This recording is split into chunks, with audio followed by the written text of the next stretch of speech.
Dr. Zixnex peered through his ocular appendages at the peculiar substance swirling in the Petri dish before him.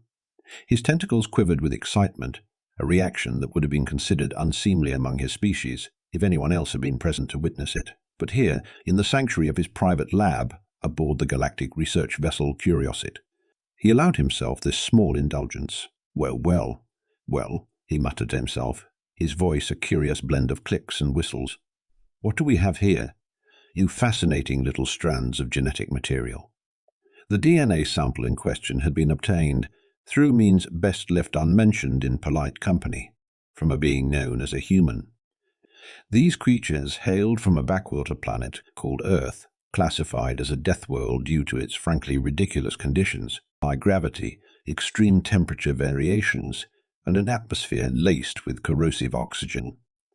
It was a miracle anything survived there at all, let alone evolved sapience. Dr. Zixnex chuckled, a sound reminiscent of marbles rattling in a tin can. I bet you think you're so special, don't you, coming from that hellscape of a planet? Well, let's see what makes you tick, shall we? He reached for a vial of standard nutrient solution, preparing to add it to the sample. It was a routine procedure, one he'd performed countless times on specimens from across the galaxy. But as the first drop fell, something extraordinary happened. The DNA moved. Now, it's worth noting that DNA doesn't typically move. It's not supposed to wiggle, wriggle, or do the che-che. It's meant to sit there, looking pretty and encoding genetic information like a good little molecule. But this was doing the genetic equivalent of a breakdance routine. Dr. Zixnax's eyes, all 7 of them, widened in shock. By the great void, he exclaimed, nearly knocking over his chair as he scrambled backward. What in the name of all that's scientifically sound is happening here? The DNA strands began to coil and uncoil rapidly, almost as if they were laughing again, which was, of course, preposterous. DNA doesn't laugh. It doesn't have a sense of humor.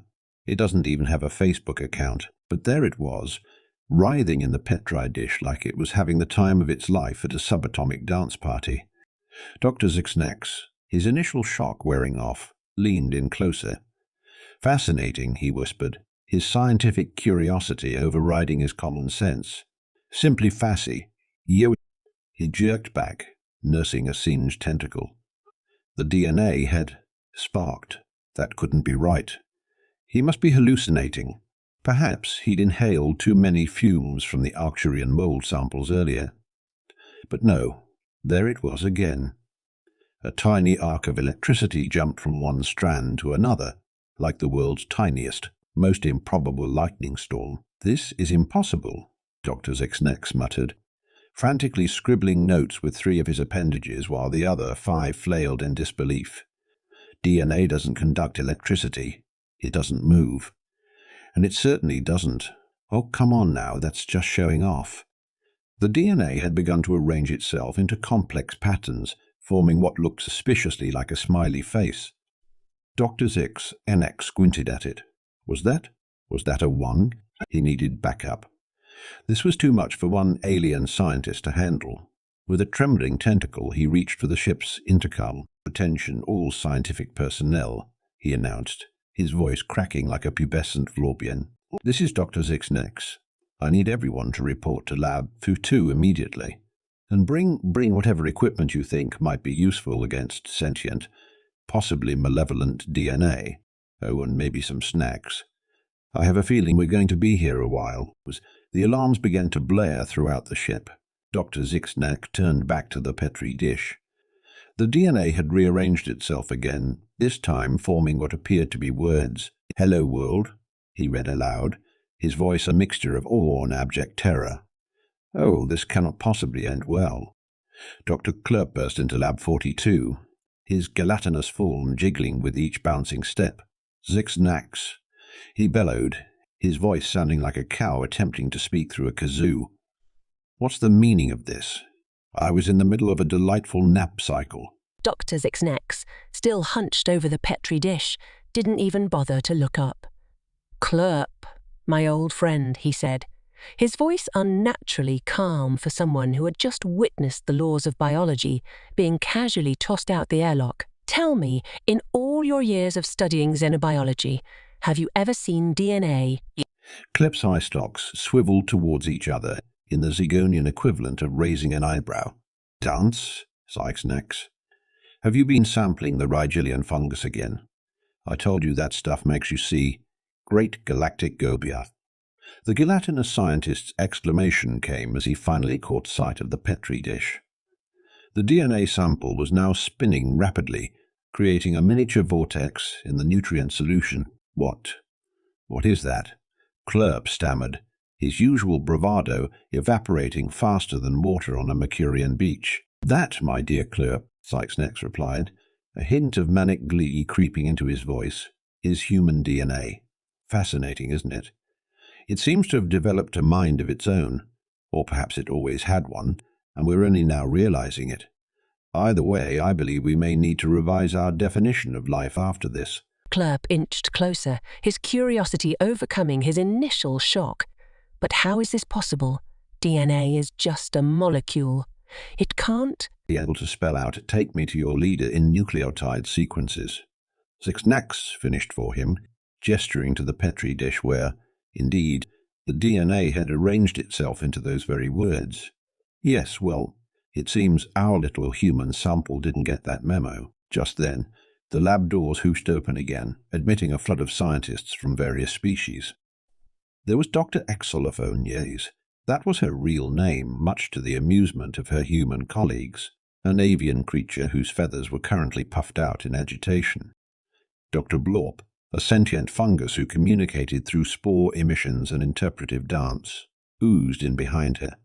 And bringing up the rear was Dr. Crookrick, an insectoid being who was currently clicking his mandibles in what could only be described as scientific excitement. All right, Zixnax, Xylophone trilled, her voice like a flute being played by an over-enthusiastic toddler. What's so important that you had to interrupt my important research on the mating habits of Venusian slugworms? Zixnax, with a flourish that would have made a stage magician proud, gestured towards the Petri dish. Colleagues, I give you living deer. There was a moment of silence as the assembled scientists peered at the dish. Then chaos erupted. Impossible, preposterous, inconceivable. Lunchtime already. The last comment came from Dr. Blorp, who had a notoriously poor sense of timing. Crick scuttled forward, compound eyes fixed on the swirling DNA. Fascinating. It appears to be attempting communication. See how it's forming patterns. Indeed. The DNA was now spelling out a series of numbers. What do you suppose it means? Clerp asked, his gelatinous form quivering with excitement. Sykes Nex squinted at the sequence. It looks like coordinates. Yes, galactic coordinates. But where do they lead? Dr. Xylophone, who had been unusually quiet, suddenly let out a squawk of recognition. Those are the coordinates for Earth. The human home. A hush fell over the lab, broken only by the soft splorching sound of Dr. Blorp's stress oozing. Well, Zixnax said, his voice dripping with sarcasm, it seems our little DNA friend wants to phone home. How charmingly cliché. I don't suppose anyone here has seen that quaint human film. What was it called?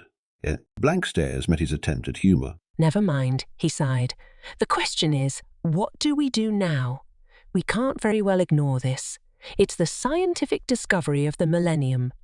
Living, conscious DNA that can communicate. Kirkrick's antennae twitched thoughtfully. We must study it further. Perhaps we can learn to communicate with it more effectively. Communicate with it, Clerp exclaimed, his voice rising to a pitch that threatened to shatter every piece of glassware in the lab. Are you insane? This is clearly the first stage of a human invasion. They've sent their DNA as a scout. Dr. Xylophone rolled her eyes, a gesture she'd picked up from watching too many human sitcoms. Don't be ridiculous, Clerp. How could DNA invade anything? It doesn't even have legs. As if on cue, the DNA in the Petri dish began to form tiny, leg-like structures. There was a collective gasp from the assembled scientists, followed by the distinct sound of Dr. Blorp fainting. It's an oddly squishy sound, in case you were wondering. You just had to say it, didn't you? Zixnax grumbled, shooting Xylophone a glare. The DNA, seemingly encouraged by their reaction, began to move more vigorously. It started to climb the sides of the Petri dish, defying not only the laws of biology, but apparently gravity as well. "Containment!" Kirkrick shouted, his usual calm demeanor cracking like an egg on a hot sidewalk. "We need containment protocols now." The lab erupted into frenzied activity. Clerp oozed towards the ship's intercom, while Xylophone began frantically pecking at a nearby computer terminal. Kirkrick, meanwhile, had produced a tiny flamethrower from somewhere best not to ask where insectoids keep their equipment, and was eyeing the Petri dish with a mixture of scientific curiosity and primal fear. Zixnex, however, remained rooted to the spot, his eyes fixed on the DNA sample. It had stopped its ascent up the Petri dish and was it looking at him? Can DNA look? These were questions he'd never thought he'd have to ask, and he'd once had to study the mating habits of pan-dimensional quantum slugs. "Remarkable," he murmured, leaning in closer. "Simply remarkable. You're not just alive, are you? You're IK. But how? What makes human DNA so special?" No, the DNA, as if in response, began to form new shapes. Zixnax watched in awe as it spelled out a message, letter by letter. "We're Legion." "Oh, come now," Zixnax chuckled nervously. "There's no need for dramatics. We're all friends here, aren't we? Just a bunch of curious scientists and one surprisingly lively DNA sample." The DNA paused for a moment, as if considering this. Then it reformed into a new message. "Just kidding. Want to hear a joke?" Zixnex blinked all 7 of his eyes in rapid succession. "Aye." By now, the other scientists had noticed the exchange and had cautiously gathered around the Petri dish again. Is it trying to tell a joke?" Xylophone asked, her feathers slowly unknotting from their stress-induced configuration. "Apparently," Zixnax replied, still not quite believing what he was seeing. "Well, go on then." He addressed the DNA directly, feeling only slightly foolish for doing so. "Let's hear this joke." The DNA swirled for a moment, then spelled, "Why don't scientists trust atoms?" There was a pause as the assembled xenobiologists looked at each other in confusion. Finally, Kirkrick ventured, "Because of their unpredictable quantum nature." The DNA wiggled in what could only be described as a shake of the head, then spelled out the punchline, "Because they make up everything." There was a moment of silence, followed by a collective groan that rippled through the lab. That, Clerp declared, his gelatinous form quivering with indignation, was terrible. "Agreed," Xylophone chirped. "If this is an invasion, they're trying to defeat us with bad puns." Zixnax, however, found himself chuckling. "You have to admire the spirit," he said. "Here it is, a strand of DNA that suddenly found itself sapient, and its first instinct is to tell a joke. There's something very human about that." The DNA, apparently pleased with this assessment, began to dance again, this time forming a series of simple images. A smiley face, a star, a crude representation of a DNA helix. "It's like watching a child discover finger painting," Kirkrick observed, his earlier fear replaced by fascination. "It's learning to express itself." "But how?" Clerp demanded. "How is any of this possible? DNA doesn't just become sentient." Zixnax stroked his chin tendril thoughtfully. "Perhaps it's a result of the unique conditions on Earth. We've always known it was a death world with environmental pressures unlike anything else we've encountered. Maybe in adapting to survive there, human DNA developed possibilities we've never considered." "Are you suggesting," Xylophone said slowly, "that all human DNA might have this potential?" The implications of that question hung in the air like a heavy fog. If all human DNA was capable of this, then every cell in every human's body was potentially a tiny, intelligent entity.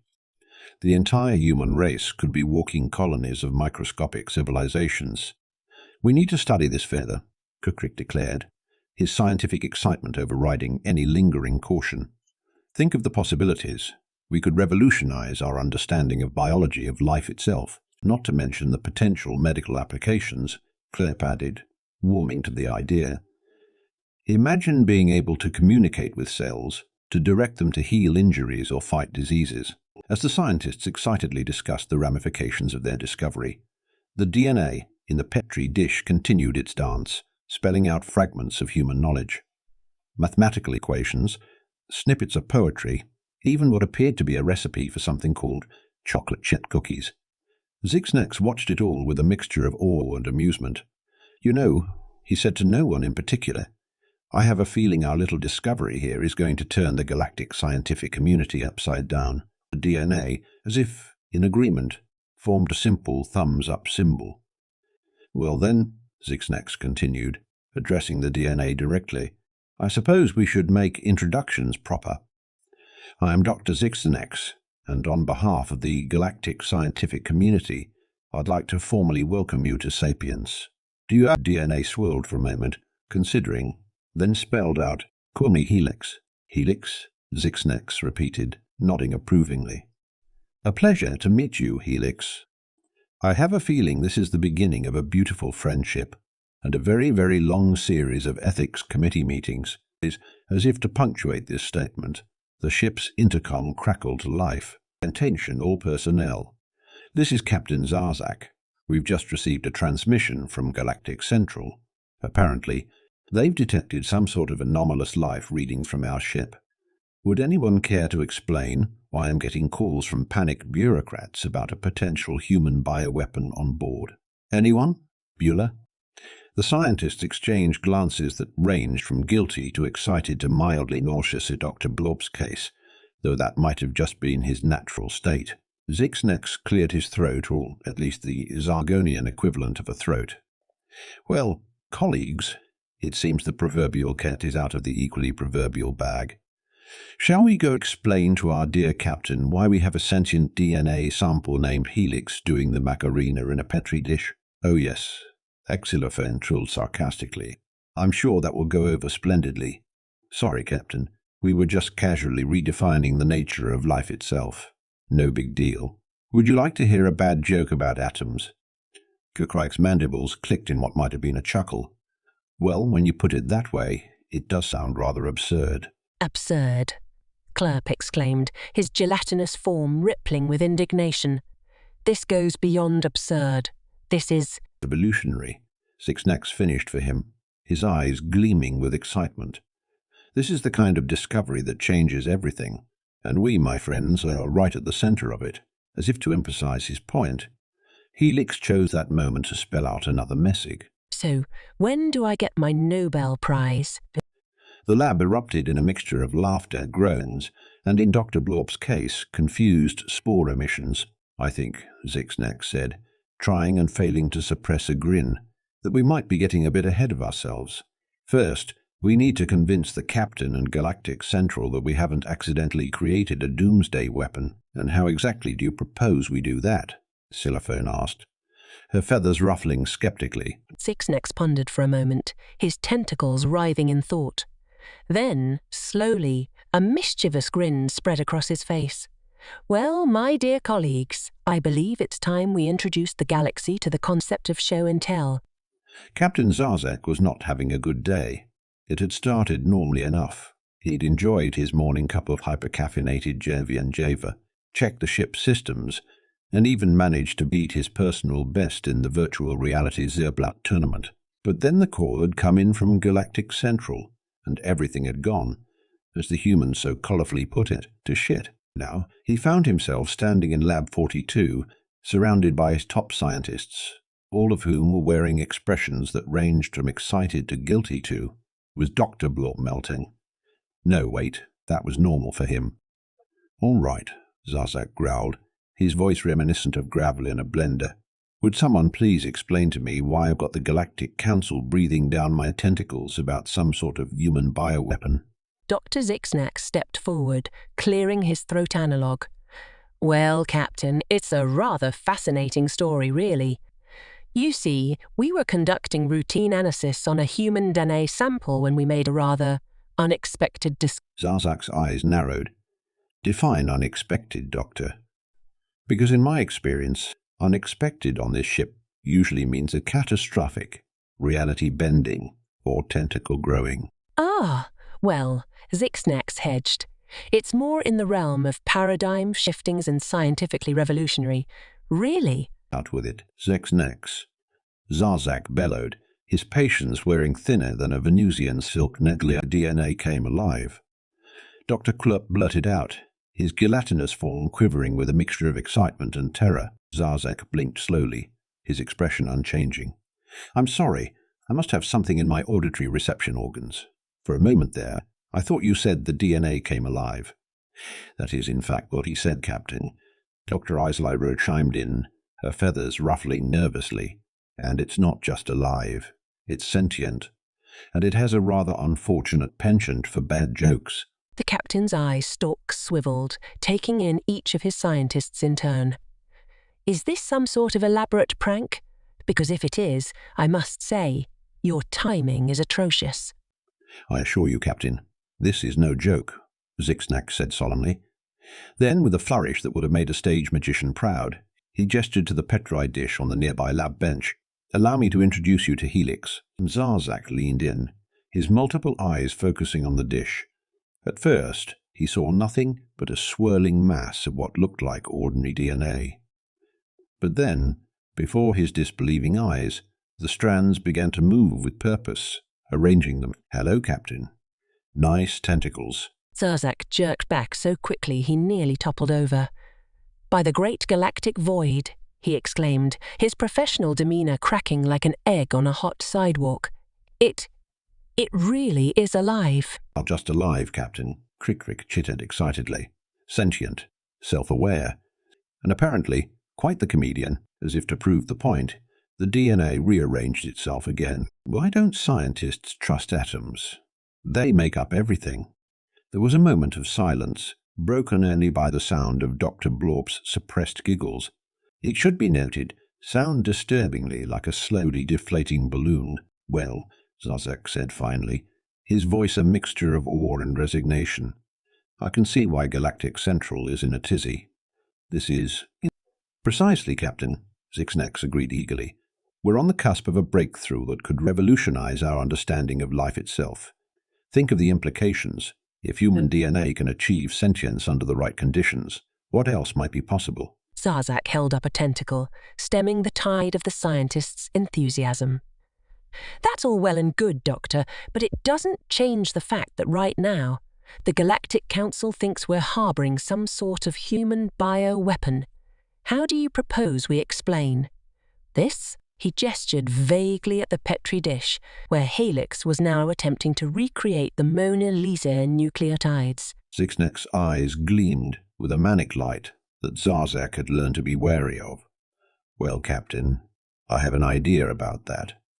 But I must warn you it's a bit more unconventional than sentient DNA with a bad sense of humor, Zarzak asked dryly. Well, Zixnax hedged possibly. You see, I propose we introduce Helix to the Galactic Council directly. Let them see for themselves that we're dealing with a new form of life, not a weapon. There was a moment of stunned silence, broken only by the soft sound of Dr. Blorp's dress oozing onto the lab floor. Are you out of your mind? Cellophane squawked, her feathers puffing out in alarm. We can't just waltz into the Galactic Council chambers with a Petri dish full of chatty DNA. Why not? Crick chittered, his compound eyes gleaming with excitement. It would certainly make for a memorable presentation. Zarzak pinched the bridge of his nose what passed for it on his species and sighed deeply. I can't believe I'm even considering this, but Zixnax, you may be onto something.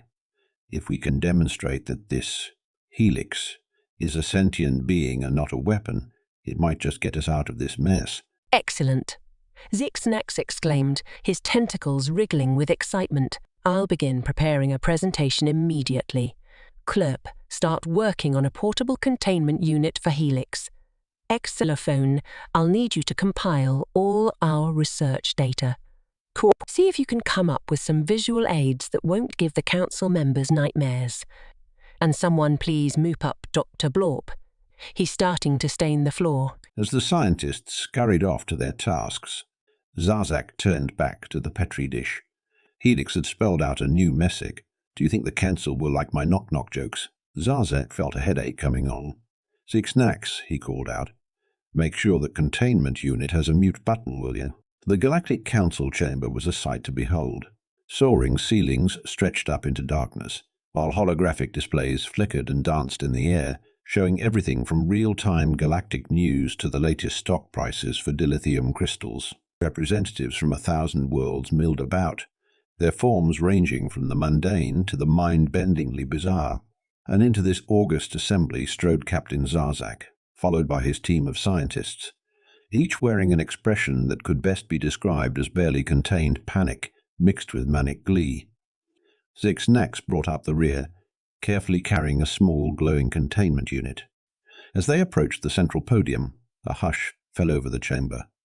Councillor Zygrate, a being that looked like what might happen if an octopus mated with a disco ball, leaned forward, its crystalline eyes glinting.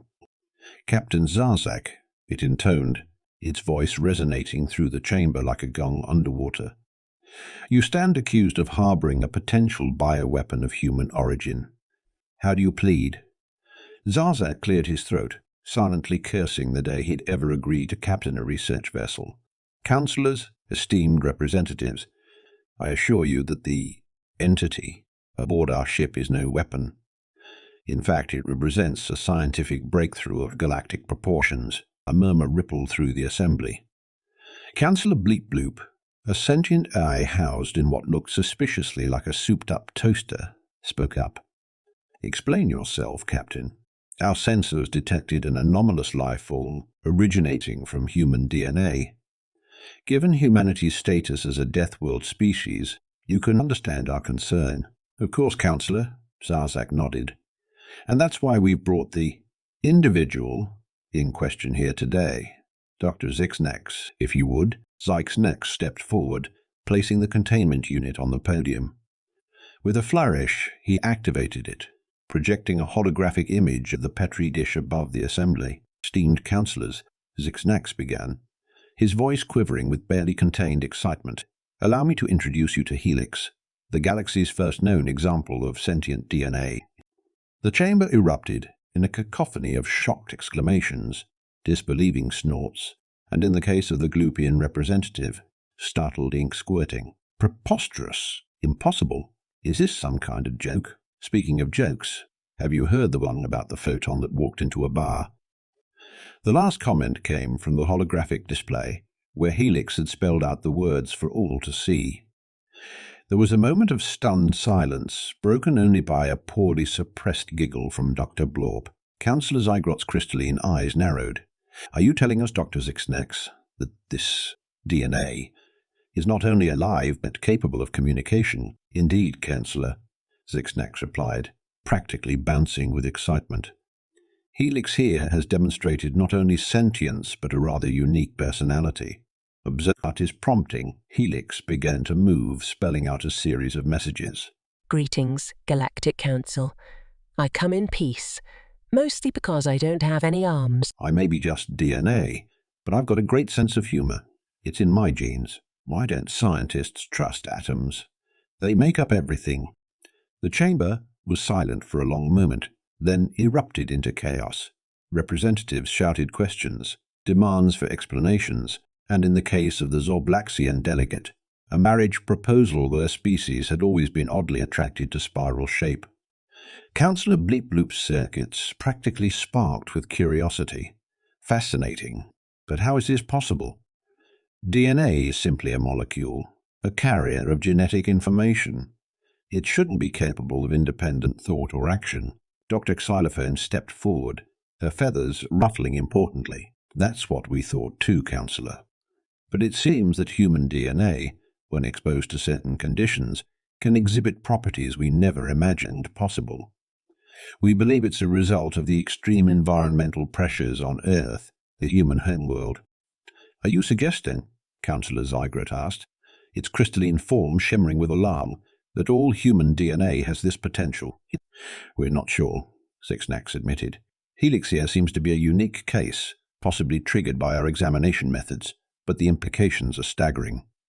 This could revolutionize our understanding of life itself."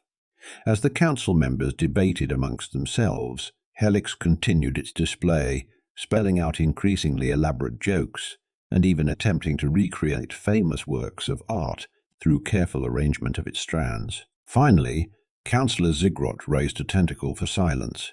"This is indeed a momentous discovery," it declared, "but it also raises serious questions.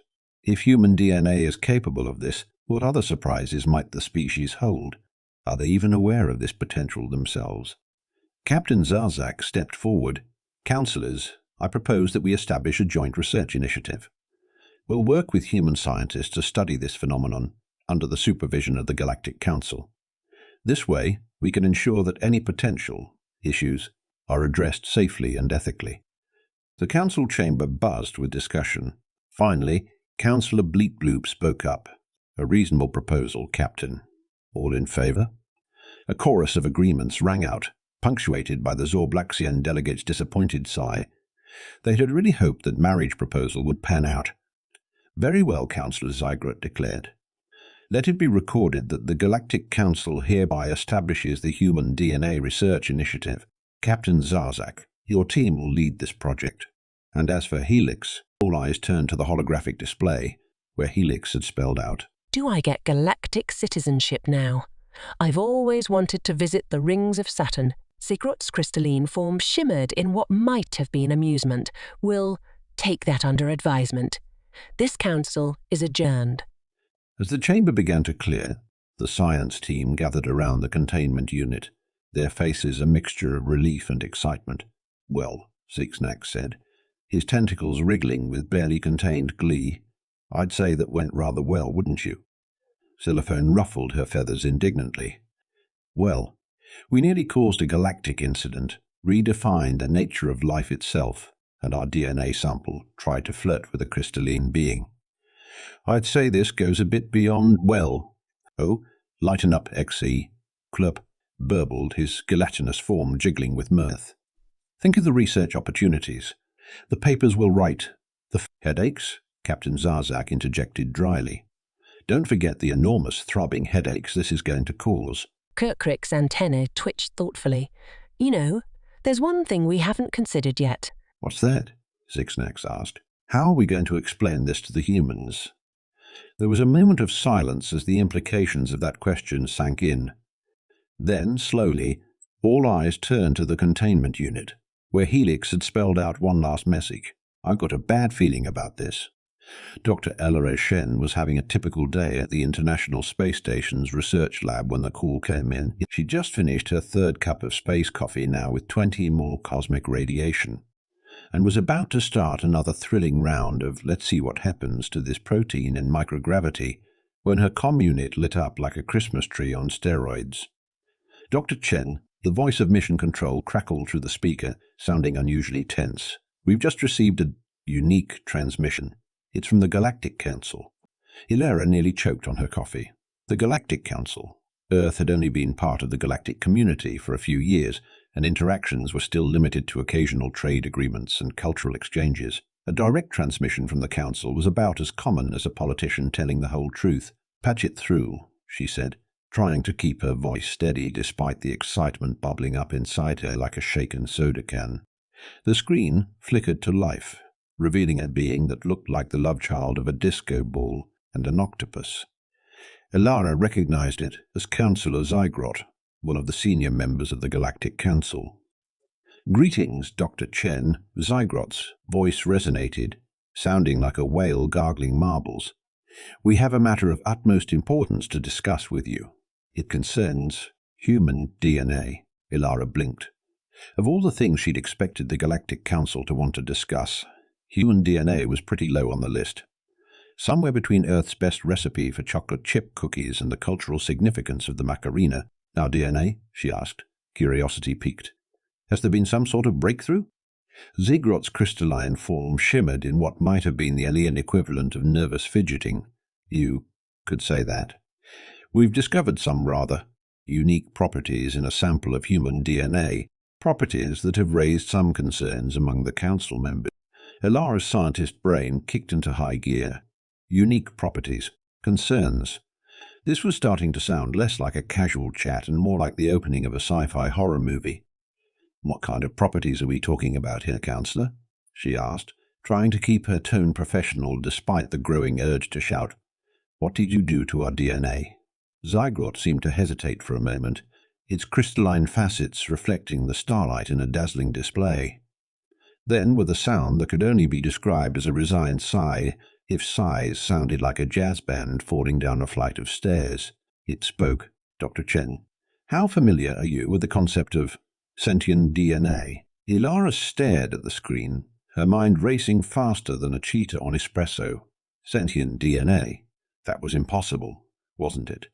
Then again, a few years ago, she would have said the same thing about disco ball octopus aliens. "I can't say I've ever encountered that concept outside of some very speculative science fiction," she said carefully. "Are you suggesting—" "I'm not suggesting anything, Dr. Chen," Zygrot interrupted. "I'm telling you. We have a sample of human DNA that achieved sentience. It communicates. It has opinions. It tells jokes. Bad ones, I might add." Ilara felt her jaw drop. She tried to close it, but her muscles seemed to have forgotten how to work. Sentient DNA, that told jokes. Part of her wanted to laugh, thinking this must be some elaborate prank. But the serious, well, as serious as a crystalline cephalopod can look expression on Zygrot's face, told her this was no joke. How is this possible?" she finally managed to stammer out. "We were rather hoping you could help us figure that out," Zygrot replied. "We're establishing a joint research initiative to study this phenomenon, and we'd like you to lead the human side of the team." Ilara's mind was reeling. Sentient DNA, a joint research initiative with the Galactic Council, leading an interspecies team to study a phenomenon that shouldn't be possible. It was like all her wildest scientific dreams and weirdest nightmares had decided to have a party in her brain. I'd be honored," she heard herself say, even as a part of her brain screamed, "What are you doing?" "Excellent." Zygrot's crystalline form seemed to relax slightly. "We'll send a ship to retrieve you." "Oh, and Dr. Chen?" "Yes, Counselor? You might want to brush up on your knock-knock jokes. Trust me on this one." As the transmission ended, Ilara sat back in her chair, her mind spinning faster than the space station's centrifuge. Sentient DNA. Joint research initiatives. Knock-knock jokes. What had she just gotten herself into? Little did she know, this was just the beginning of a journey that would challenge everything she thought she knew about life, the universe, and the comedic potential of nucleotides. The galactic research vessel Curiosity hung in space like a giant metal jellyfish, its numerous research pods extending from the central hull like tentacles reaching into the void. As the shuttle carrying Dr. Ilara Chen approached, she couldn't help but feel a mixture of awe and trepidation. Approaching docking bay. The shuttle's AI announced in a voice that sounded suspiciously like a bored DMV employee. "Please ensure all limbs are inside the vehicle, and all existential crises are put on hold until after disembarkation." As the shuttle smoothly glided into the docking bay, Ilara took a deep breath, trying to calm her nerves. She was about to meet not only a team of alien scientists, but also, apparently, a strand of sentient DNA. Her life had officially become weirder than a Salvador Dali painting at a rave. The airlock hissed open, revealing a welcoming committee that looked like the setup to a bizarre joke. There was a being with more tentacles than a calamari platter, another that seemed to be made entirely of shimmering gel, a feathered creature that looked like a peacock had a baby with a synthesizer, and was that a sentient fungus? Dr. Chen? The tentacle being exclaimed, waving several appendages in what she hoped was a friendly manner. "Welcome aboard the Curiosity. I'm Dr. Zsnax, lead researcher on the Helix Project." "Helix Project?" Ilara asked, shaking a tentacle and trying not to think too hard about the squishy sensation. "Oh yes," Zsnax replied, his eyes, all 7 of them, gleaming with excitement. "That's what we've named our little DNA friend. Seemed appropriate, given its structure, and it liked the name, as a bit of a penchant for wordplay. Our Helix." Ilara nodded, feeling like she'd stepped into a particularly vivid fever dream. Right, of course. The sentient DNA likes wordplay. Why wouldn't it? "Oh, you have no idea," the gelatinous being burbled, its form jiggling with what might have been laughter. "I'm Dr. Klur, by the way, xenobiologist." And let me tell you, Helix has a better grasp of puns than most sentient species I've encountered. Fascinating, Ilara murmured, wondering if it was too late to turn around and head back to Earth. Maybe she could take up a nice, normal career, like professional lava surfing or extreme ironing. Come, Sixnax said, guiding her with a gentle tentacle. Let's introduce you to the rest of the team and then… Well, I think it's time you met Helix. As they walked through the corridors of the Curiositer, Ilara was introduced to the rest of the team. There was Dr. Xylophone, the avian scientist who specialized in comparative genetics. Dr. Krakracrick, an insectoid being who was an expert in molecular biology, and Dr. Blorp, the sentient fungus who, well, Ilara wasn't entirely sure what Dr. Blorp's specialty was, but he seemed enthusiastic. Finally, they arrived at a lab that looked like it had been designed by a mad scientist with a penchant for neon lighting and lava lamps. In the center of the room, on a pedestal that would have looked more at home in an art gallery, sat a glowing containment unit. Dr. Chen, Zeeksnack said, his voice hushed with reverence. Meet Helix. Ilara approached the containment unit, her heart pounding. As she peered inside, she saw what appeared to be an ordinary sample of DNA suspended in a nutrient solution. But then, before her eyes, the strands began to move, coiling and uncoiling with purpose. Words formed in the solution. "Hello, Dr. Chen. Nice to meet you. I'd shake hands, but I'm a bit stranded at the moment." Ilara blinked, then blinked again. She pinched herself just to make sure she wasn't dreaming. It's really sentient, she breathed. Oh yes, Clerp burbled. And it has opinions, so many opinions. Did you know it has strong feelings about the Oxford comma? As if on cue, Helix rearranged itself. Oxford commas are essential, logical, and aesthetically pleasing. Despite herself, Ilara felt a laugh bubble up. "Well," she said, a grin spreading across her face, "I can't argue with that logic." "So, Dr. Chen," Zixnax said, his tentacles wriggling with excitement, ready to dive into the biggest scientific mystery of our time. Ilara looked around the lab, at the team of alien scientists watching her expectantly, and at the containment unit, where a strand of DNA was currently spelling out, "I'm not just another rungs-of-the-mill molecule, you know." She took a deep breath, feeling a surge of excitement that outweighed her lingering disbelief. This was why she'd become a scientist, to explore the unknown, to push the boundaries of what was thought possible. "All right," she said, rolling up her sleeves. "Let's do this. But first I have to know, what's Helix's stance on the great Geef pronunciation debate?" As the lab erupted in laughter, and in Dr. Blorp's case, spores.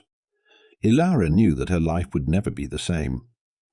But then again, when you're working with sentient DNA that has strong opinions about grammar, normality is overrated anyway. And so began the strangest, most exciting chapter in Dr. Ilara Shen's scientific career, a journey that would challenge her understanding of life itself, test the limits of interspecies cooperation, and involve more DNA-based puns than she ever thought possible. Little did she know, this was just the beginning.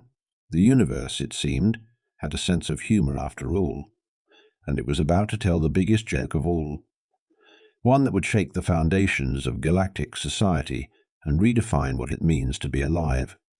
But that, dear readers, is a story for another day. For now, let's leave our intrepid team of scientists as they embark on their grand adventure, with Helix spelling out one last message. "Hey, Dr. Chen, want to hear a joke about sodium?" Nah, you probably wouldn't get it. The future of science, it seemed, was going to be anything but boring.